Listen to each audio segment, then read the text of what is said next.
ఉమ్మడి కుటుంబాల ఊసే లేకుండా పోయింది. అమ్మ, నాన్న, అక్క, బావ, చెల్లి, మరిది, అన్న, వదిన, తమ్ముడు, మరదలు, మేనత్త, మేనమామ, పిన్ని, బాబాయ్, పెద్దమ్మ, పెదనాన్న, తాతయ్య, అమ్మమ్మ, నానమ్మ, వదిన, మరదలు, బావ, బామ్మర్ది, ఇంకా ముత్తాత, తాతమ్మ, ఇలాంటి వరుసలు ఉన్నాయని, ఉంటాయన్న సంగతే మరచారు నేటితరం. మమ్మీ, డాడీ, ఆంటీ, అంకుల్ ఇవి రెండూ తెలిస్తే చాలు ప్రపంచమంతా మన బంధువులే అనే భావన ఏర్పడింది ఈ రోజుల్లో. రక్త సంబంధం అంటే ఏంటో తెలియని దుస్థితి.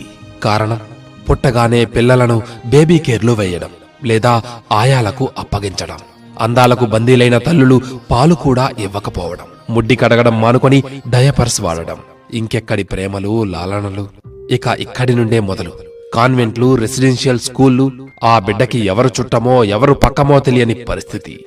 ఎద్దులా పెరిగి మొద్దులా తయారవడం తప్ప మరేమీ లేదు. ఇంజనీరింగ్ చేయడం, ఎంఎస్ కని విదేశాలకు వెళ్లడం, వాట్సాప్ లో చాటింగ్లు, స్కైప్ లో వీడియో కాలింగ్, అమెజాన్ ద్వారా షాపింగ్. నెలకింత డబ్బు పంపిస్తే ఈ తల్లిదండ్రులకు అదే ఆనందం.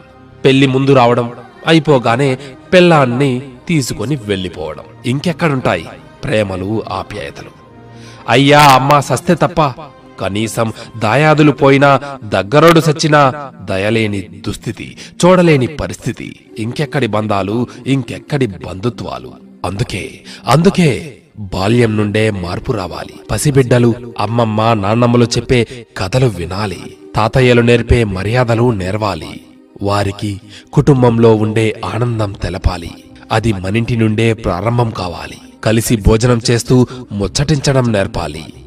ఉమ్మడి కుటుంబ వ్యవస్థను కాపాడాలి.